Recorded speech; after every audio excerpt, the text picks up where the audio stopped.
નમસ્કાર વિદ્યાર્થી મિત્રો, ધોરણ 8 સામાજિક વિજ્ઞાન આ શ્રી એસએન વિદ્યાલય શાળા પરિવાર વતી ચાલતા ઈ લર્નિંગ પ્રોગ્રામમાં આપનું હાર્દિક સ્વાગત અને અભિવાદન છે.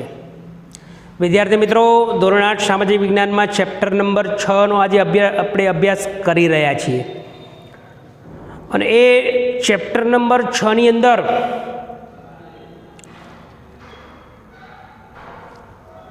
અલગ અલગ બાબતોનો આપણે આગળના લેક્ચરમાં અભ્યાસ કર્યો.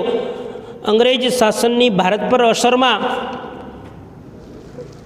ખેતી અને ખેડૂત વિશે વાત કરી. સમાજ જીવન ઉપર કેવી અસર થઈ, આવી અલગ અલગ જે બાબતો છે આ પાઠની અંદર. તો આજે આપણે અંગ્રેજોની ભારત પર અસર થઈ એમાં બીજો એક નવો ટોપિક શરૂ કરવા જઈ રહ્યા છીએ. આ અંગ્રેજોની ભારતના વેપાર ઉદ્યોગ ધંધા ઉપર શું અસર થઈ અને કેવી રીતના ભારતનો વેપાર ઉદ્યોગ ધંધા વિનાશ થયો, એટલે ભારતીય વેપાર ઉદ્યોગોનો વિનાશ.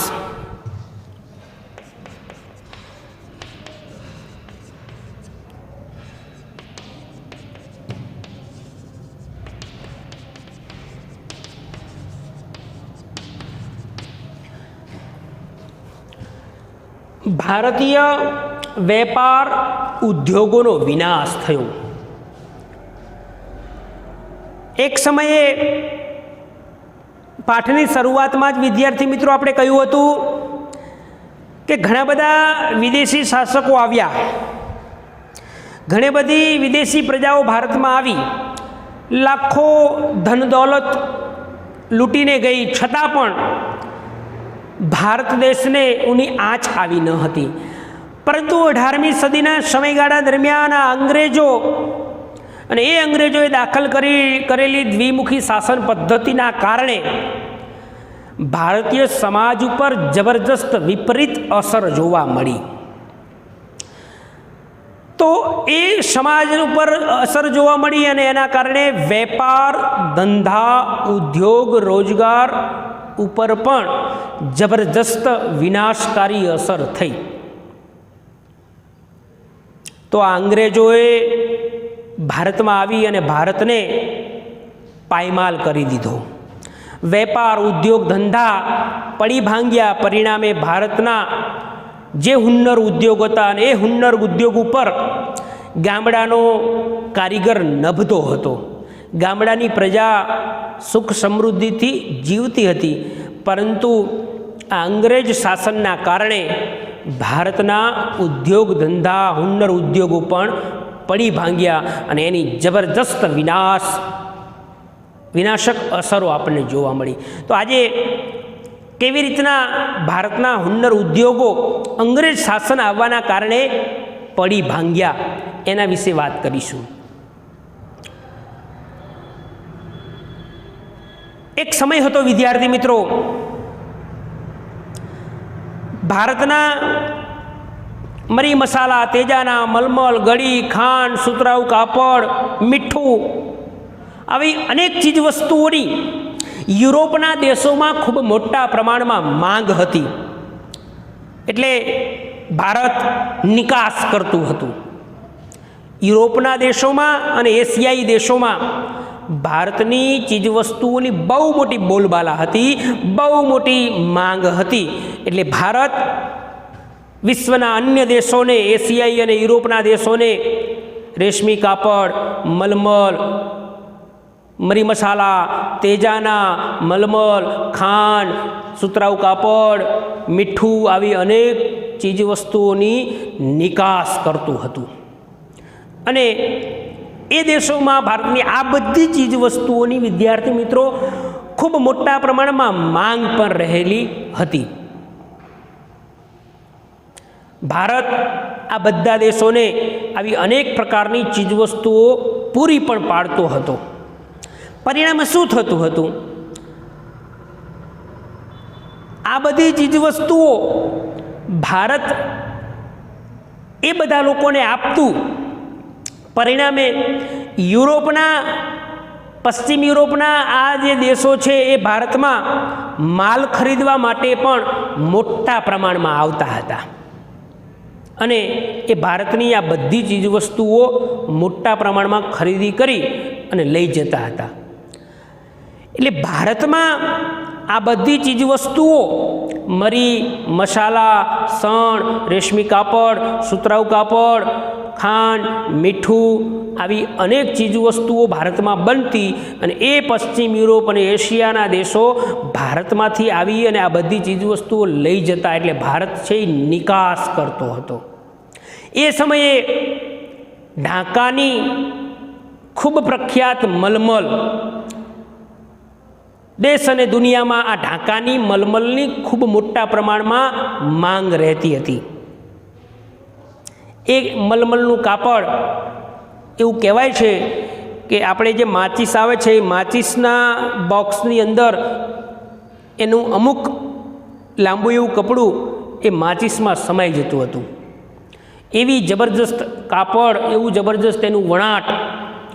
તો આવી ઢાકાને મલમલથી માંડી અનેક ચીજવસ્તુઓની દુનિયાના અનેક દેશોમાં ભારતની આ બધી ચીજવસ્તુઓની મોટા પ્રમાણમાં માંગ રહેતી હતી. તો આજે જે ચીજવસ્તુઓ છે, સુતરાઉ કાપડ, મીઠું, સાકર, ખાંડ જેને આપણે કહીએ છીએ, મલમલ, મરી મસાલા, તેજાના, ગળી, આવી બધી વસ્તુઓની નિકાસ થતી હતી અને એના પરિણામ સ્વરૂપે ભારતમાં એના બદલામાં જે આપણે વસ્તુઓ આપીએ છીએ એ વસ્તુના બદલામાં ભારતમાં સોના ચાંદીની ખૂબ મોટા પ્રમાણમાં આવક થતી હતી. એટલે આ બધું જે આપણે વસ્તુ આપીએ છીએ એના બદલામાં ભારત ત્યાંથી સોના ચાંદીની વસ્તુઓ આયાત કરતું હતું. એટલે એના બદલામાં આયાત થતી હતી. એ સમયે કંઈ કાગળની આપણે જે અત્યારે આવે છે એવી નોટો હતી નહીં, ચીજવસ્તુઓની અદલા બદલી થતી. એટલે ભારત યુરોપ અને એશિયાના દેશોમાં, ખાસ કરીને પશ્ચિમ યુરોપના દેશોમાં આ મલમલ, રેશમી કાપડ, મરી મસાલા, તેજાના, ખાંડ, ગળી, સાકર જેવી વસ્તુઓની નિકાસ કરતું અને સામા પક્ષે સોના ચાંદીની ભારતમાં ખૂબ મોટા પ્રમાણમાં એના બદલામાં આવક થતી હતી. પરંતુ સમય જતાં જતાં અંગ્રેજો ભારતમાં આવ્યા અને એ ભારતમાં આવ્યા પછી 1757 અને 1764નું પ્લાસીનું અને આ બક્સરના યુદ્ધ બાદ ભારતમાં દ્વિમુખી શાસન પદ્ધતિ અમલમાં મૂક્યા પછી ધીરે ધીરે પરિસ્થિતિ બદલાઈ ગઈ વિદ્યાર્થી મિત્રો. અને એ અંગ્રેજ શાસનમાં અમલમાં આવ્યા પછી ભારતની સ્થિતિ બદલાઈ અને ભારતમાં જે સોના ચાંદીની જે આયાત થતી હતી અને આજે કાચી ચીજવસ્તુઓની જે નિકાસ થતી હતી એ સ્થિતિ છે, એ પ્રવાહ છે એ ઉલટી દિશામાં ચાલવા લાગ્યો. પરિસ્થિતિ બદલાઈ ગઈ. ભારત નિકાસ કરતું હતું અને એના બદલામાં જે સોના ચાંદી મળતું હતું એ જે સ્થિતિ ચાલતી હતી એ સ્થિતિ, એ પ્રવાહ, એ દિશા બદલાઈ ગઈ, ઉલટી થઈ ગઈ. એની કારણ વિદ્યાર્થી મિત્રો ઔદ્યોગિક ક્રાંતિ થઈ. 19મી સદીના સમયગાળા દરમિયાન દેશ અને દુનિયામાં ઔદ્યોગિક ક્રાંતિ થઈ અને એ ઔદ્યોગિક ક્રાંતિનો સૌથી મોટો ફાયદો અંગ્રેજોને થયો. ઔદ્યોગિક ક્રાંતિ થવાના કારણે અંગ્રેજોએ એક સમયે બંગાળ પ્રાંત જે ખૂબ સમૃદ્ધ હતું, વૈચારિક દ્રષ્ટિએ પણ ત્યાં જબરજસ્ત વિચારો ઉત્પન્ન થતા હતા, એ બંગાળમાંથી જ ઔદ્યોગિક ક્રાંતિ થવાના કારણે વિદ્યાર્થી મિત્રો આ અંગ્રેજોએ ખૂબ મોટા પ્રમાણમાં ધન દોલત લૂંટી. દ્વિમુખી શાસન પદ્ધતિ અમલમાં મૂક્યા પછી બંગાળ પ્રાંતમાંથી જ ખૂબ ધન દોલત આ અંગ્રેજોએ લૂંટી. એવું કહેવાય છે એ સમયે ખૂબ મોટા પ્રમાણમાં, આજના સમયની વાત કરીએ તો આજના હિસાબે 500,000 કરોડ રૂપિયા એ માત્ર બંગાળ પ્રાંતમાંથી જ અંગ્રેજોએ 2 જ દાયકાઓમાં એ બંગાળના પ્રાંતમાંથી એ અંગ્રેજોની શાસન કરવાની પદ્ધતિના કારણે એ બંગાળ પ્રાંતમાંથી તેઓ અંગ્રેજ ઇંગ્લેન્ડમાં લઈ ગયા. 2 જ દાયકાઓમાં હજારો કરોડ રૂપિયા એ બંગાળ પ્રાંતમાંથી જ આ અંગ્રેજો ઔદ્યોગિક ક્રાંતિ થવાના કારણે એ બંગાળ પ્રાંતમાંથી આવા હજારો કરોડ રૂપિયા એ ઇંગ્લેન્ડ લઈ ગયા. કારણ ભારતના બંગાળ ઉપરાંત અલગ અલગ જે પ્રદેશો હતા એ પ્રદેશોમાંથી ઉત્પન્ન થતો કાચો માલ, ભારતના અલગ અલગ જે પ્રદેશો હતા એ પ્રદેશોમાંથી ઉત્પન્ન થતો કાચો માલ એ ભારતના અલગ અલગ પ્રદેશોમાંથી એકત્ર કરી અને એ અંગ્રેજો ઇંગ્લેન્ડ લઈ ગયા. અને એ ઇંગ્લેન્ડમાં ઉદ્યોગો જે વિકસ્યા હતા ઔદ્યોગિક ક્રાંતિના કારણે, પહેલાંના સમયમાં આપણે જે આ કાપડ પહેરીએ છીએ એ હાથ વણાટથી થતું હતું. એમાં ખાસ કરીને વણકર લોકો એ વણાટ દ્વારા આ કાપડો બનાવતા. આજે તમે એ ઉદ્યોગ ચાલે છે પણ મૃતપાય અવસ્થામાં. જૂજ એવા ગામડાઓમાં અને જૂજ એવા વ્યક્તિઓ જ આજે અમુક વસ્તુઓ જ બનાવે છે. કાપડ તો પહેરવાના કાપડ તો આજે બનતા નથી, કેમ કે એ ઘણા બધા મોંઘા પડે. આજના આ આધુનિક જમાનાની અંદર એવી બહુ મોટી એવી ટેક્સટાઇલ ઇન્ડસ્ટ્રીઓ જોવા મળે છે. એટલે રૂમાલ છે, એવા રૂમાલો, એવા અલગ અલગ પ્રકારના કાપડો આજે પણ વણકરો બનાવે છે. પણ એ સમયે અંગ્રેજોએ ભારતના અલગ અલગ પ્રદેશોમાંથી આવો કાચો માલ એકત્ર કરી અને અંગ્રેજો ઇંગ્લેન્ડ લઈ ગયા અને એ ઇંગ્લેન્ડના ત્યાં સ્થાપેલા એના ઉદ્યોગો અને એ ઉદ્યોગોમાંથી બહુ મોટા કાપડો બનાવીને એ કાપડ ફરી પાછું ભારતમાં મોકલવામાં આવે. અને એ કાપડ ભારતમાં સંપૂર્ણપણે જકાત ફ્રી, ભારતના કાપડ ઉપર ટેક્સ લગાવવામાં આવે, મહેસૂલી જકાત લગાવવામાં આવે. જ્યારે ઇંગ્લેન્ડથી આયાત થતું કાપડ ભારતમાં આવે એ સંપૂર્ણ જકાત મુક્ત રાખવામાં આવે. અને પરિણામ સ્વરૂપે શું થયું વિદ્યાર્થી મિત્રો, તો એ કાપડ ઇંગ્લેન્ડથી આવતું કાપડ સસ્તું ભારતમાં વેચાય અને ભારતમાં જ ઉત્પન્ન થયેલું કાપડ મોંઘા પ્રમાણમાં વેચાય અને પરિણામે આ ભારતના કાપડ ઉદ્યોગ છે એ પડી ભાંગ્યા. તો આવા ઉદ્યોગ ધંધા આવી અલગ અલગ બાબતોમાં પડી ભાંગ્યા. પરિણામે ભારતના ઊંચા ભાવમાં વેચાતું કાપડ એ અંગ્રેજોના નીચા ભાવમાં વેચાતા કાપડ સામે ટકી શક્યું નહીં અને એ ભારતમાં જ મોંઘી કિંમતે પડવા લાગવાના કારણે ભારતના કાપડ ઉદ્યોગો પડી ભાંગ્યા અને વેપારી ઉદ્યોગો પડી ભાંગ્યા. એની સાથે સાથે વિદ્યાર્થી મિત્રો બીજી વાત કરીએ તો અંગ્રેજ સરકારના અલગ અલગ જે નીતિ નિયમોના કારણે કાપડો બનાવતા એ કાપડ બનાવવાના ઉદ્યોગો, ધાતુના ઉદ્યોગો, કાચના કાગળના વહાણો બાંધવાના વગેરે જેવા હુન્નર ઉદ્યોગો હતા. એ હુન્નર ઉદ્યોગોના લાખો કારીગરો બેકાર બન્યા અને પરિણામે ધીમે ધીમે ભારતના ગ્રામ્ય કારીગરોમાં ગરીબાઈ વધતી ગઈ. તો આવી અલગ અલગ જે હુન્નર ઉદ્યોગો હતા, કાગળો બનાવવાના, કાચ બનાવવાના, કાપડ વણાટના ઉદ્યોગો, એ ઉદ્યોગો અંગ્રેજોના કારણે જકાત અન્યાયી મહેસૂલ નીતિના કારણે જબરજસ્ત રીતે પડી ભાંગ્યા. તેની હરીફાઈ સામે ટકી શક્યા નહીં. ભારતમાં જ ઉત્પન્ન થયેલું કાપડ એ મોંઘી કિંમતે વેચવા લાગ્યું અને ઇંગ્લેન્ડમાંથી આયાત થતું કાપડ સસ્તી કિંમતે વેચાતું હતું. પરિણામે એ ઇંગ્લેન્ડના સસ્તા કાપડ સામે ભારતનું મોંઘું કાપડ ટકી શક્યું નહીં અને ભારતના આ કાપડ ઉદ્યોગ પડી ભાંગ્યા.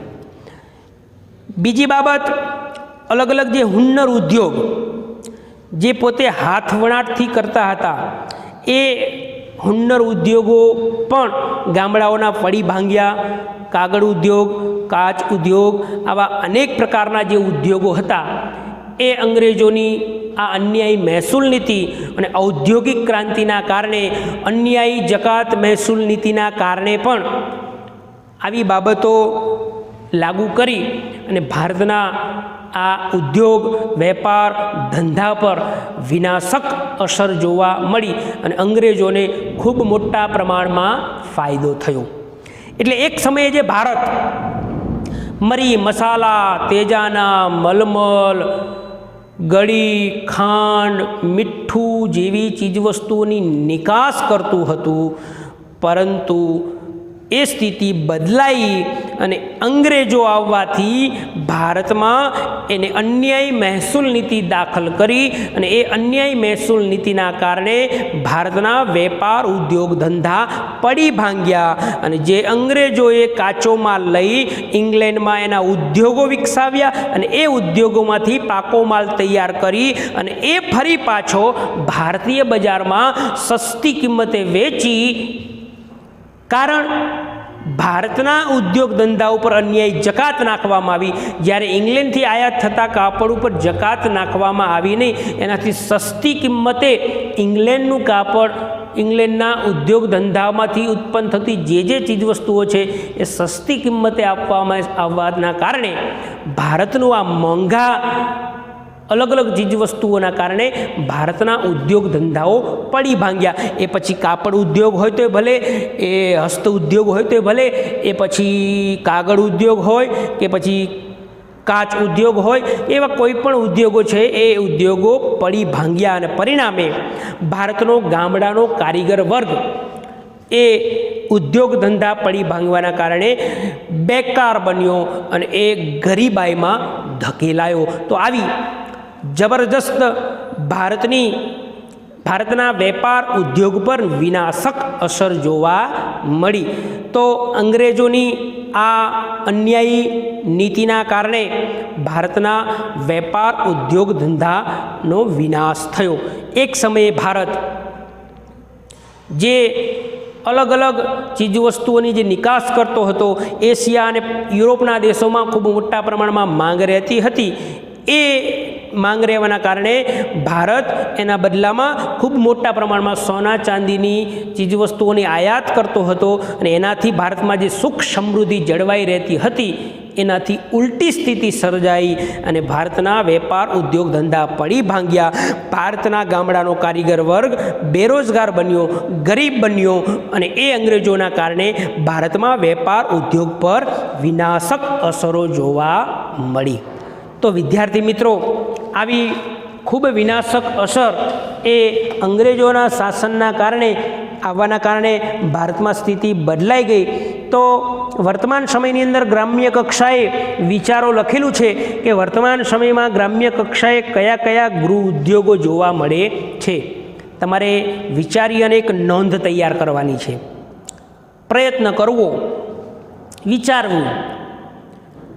કારણ કે અત્યારે તમે ઘરે જ છો બધા અને ઘરે બેઠા બેઠા વિચારની પ્રવૃત્તિ કરવી જોઈએ, નવું નવું વિચારવું જોઈએ. તમારા પુસ્તકમાં લખેલું છે ઘરે જઈ અને વિચારો અને એક નોંધ તૈયાર કરો કે આજે આપણી આજુબાજુ, આપણા વિસ્તારમાં, આપણા ગામડામાં, નગરમાં, મહોલ્લામાં કયા કયા એવા ગૃહ ઉદ્યોગો છે જે ઘરે બેઠા બેઠા એ કોઈ પણ વસ્તુઓને તૈયાર કરે છે અને એ તૈયાર થયેલી વસ્તુ બજારમાં વેચાય છે. તો આવા વિચારીને તમારે ગૃહ ઉદ્યોગની નોંધ તમે તૈયાર કરી શકો છો. તો એ બાબત પણ તમે વિચારશો. તો વિદ્યાર્થી મિત્રો, આજે આપણે અહીં જ રાખીશું. આવતા નેક્સ્ટ પીરિયડમાં ફરી પાછા અંગ્રેજોની ભારત પર શાસનની અસરમાં સુધારાઓ તરફ શંકા, એના વિશે ચર્ચા કરીશું. ત્યાં સુધી હું આપની રજા લઉં છું. જય હિન્દ, જય ભારત.